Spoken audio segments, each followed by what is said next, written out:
Clean Sri Lanka செயல் திட்டத்தின் கீழ் நடைபாதை வியாபாரிகளுக்கு ஏற்பட்ட பேராபத்து.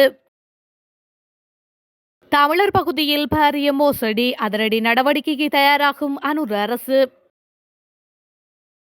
சிஐடி விசாரணையின் பின்னணி, கைது செய்யப்படும் நிலையில் பசில் ராஜபக்ஷ.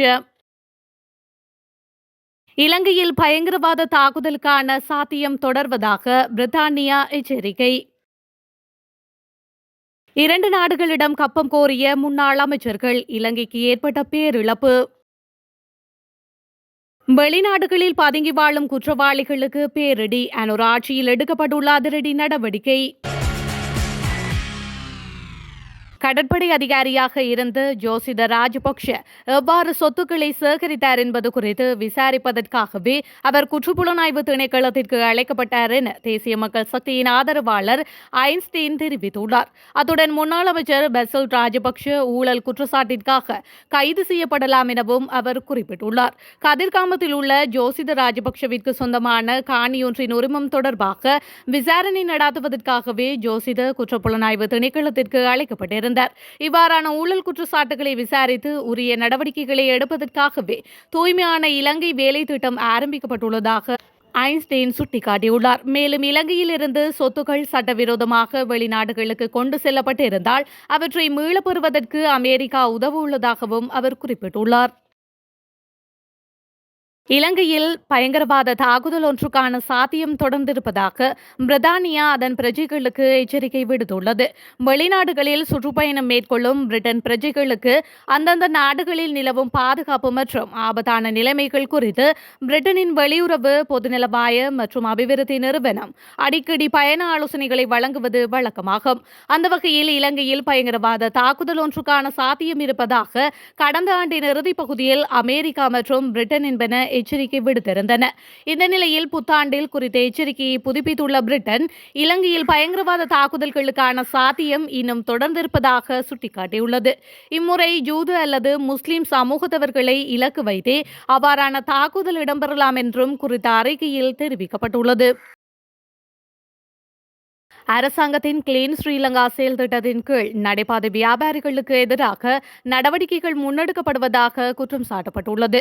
அதன் பிரகாரம் எதிர்வரும் காலங்களில் இலைக்கஞ்சி, பழங்கள் மற்றும் உணவுப் பொருட்களை பாதையோரங்களில் விற்பனை செய்ய முடியாது என்று போலீசார் தமக்கு அறிவித்துள்ளதாக முன்னாள் ராணுவ அதிகாரியான அஜித் ஜினசேன தெரிவித்துள்ளார்.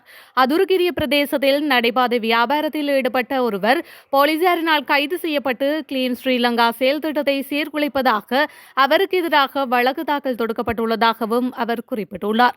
போலீசாரின் இவ்வாறான செயல்பாடுகள் காரணமாக இனிவரும் காலங்களில் குறைந்த வருமானம் பெறும் ஏராளமானோர் பாதிக்கப்படும் அபாயம் இருப்பதாகவும் அவர்களுடைய வாழ்வாதாரம் சீர்குலையும் என்றும் அஜித் ஜினசேன தொடர்ந்தும் சுட்டிக்காட்டியுள்ளார். இலங்கையில் இருந்து தப்பி சென்று வெளிநாடுகளில் வாழும் குற்றவாளிகளை மீண்டும் இலங்கைக்கு அழைத்து வருவதற்கான நடவடிக்கைகளில் ஸ்ரீலங்கா காவல்துறையினர் ஈடுபட்டுள்ளனர்.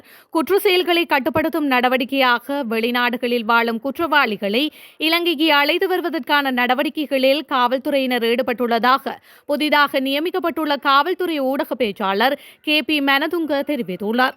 நாட்டில் குற்ற செயல்களை சமாளிப்பதற்கான படிப்படியான செயல்முறைகளை நாங்கள் தொடங்கியுள்ளோம்.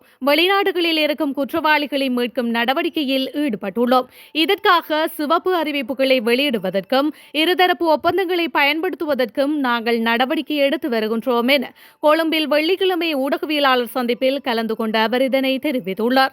ஜனாதிபதி அனுரகுமார திசாநாயகவின் தூய்மையான இலங்கை கருத்தினை பயன்படுத்தி மக்களின் பங்கேற்புடன் நாட்டில் சட்டத்தின் ஆட்சியை நடைமுறைப்படுத்துவதை மேம்படுத்த காவல்துறை விரும்புவதாகவும் அவர் கூறியுள்ளார்.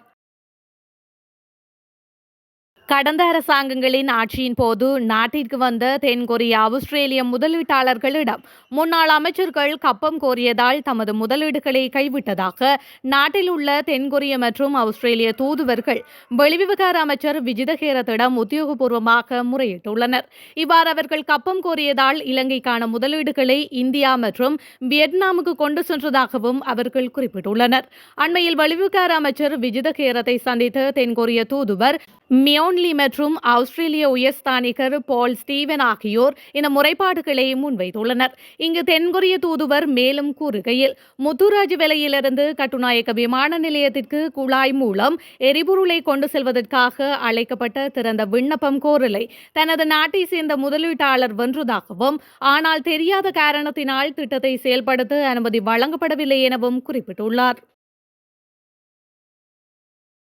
மக்களுக்கு சரியான முறையில் சேவை வழங்காத அரசு உத்தியோகத்தர்கள் மீது நடவடிக்கை எடுப்பதற்கு நாம் பின்னிற்கப் போவதில்லை என ஒருங்கிணைப்பு குழு தலைவரும் பிரதி அமைச்சருமான உபாலி சமரசிங்க தெரிவித்துள்ளார்.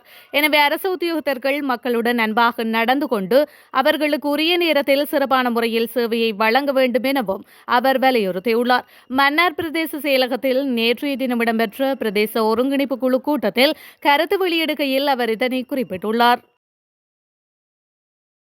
பிரதான எதிர்க்கட்சியான ஐக்கிய மக்கள் சக்தியில் ஏற்பட்டுள்ள உள்நெருக்கடி காரணமாக அதன் முக்கிய தலைவர்கள் பலரை மாற்றும் திட்டம் முன்னெடுக்கப்பட்டு வருவதாக கொழும்பு ஊடகம் ஒன்று தெரிவித்துள்ளது. இதன்படி ஐக்கிய மக்கள் சக்தியின் பொதுச் செயலாளர் மற்றும் தலைவர் பதவிக்கு புதியவர்கள் நியமிக்கப்பட உள்ளதாக மேலும் தெரிவிக்கப்பட்டுள்ளது.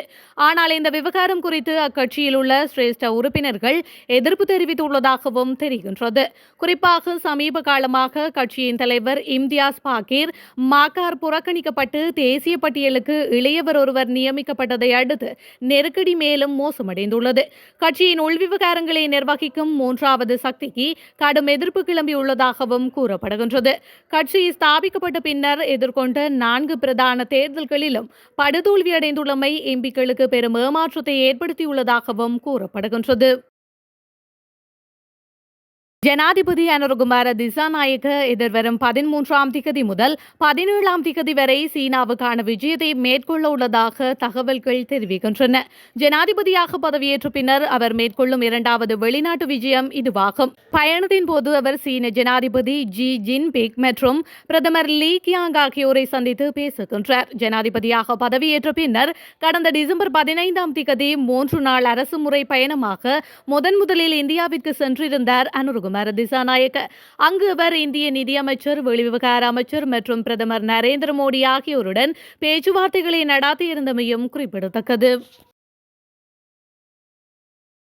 ஆஸ்திரேலியா மெல்போர்னில் உள்ள வைத்தியரான இலங்கையர் ஒருவருக்கு 10 வருடங்களும் 10 மாதங்களும் சிறை தண்டனை விதிக்கப்பட்டுள்ளதாக சர்வதேச ஊடகங்கள் செய்தி வெளியிட்டுள்ளன.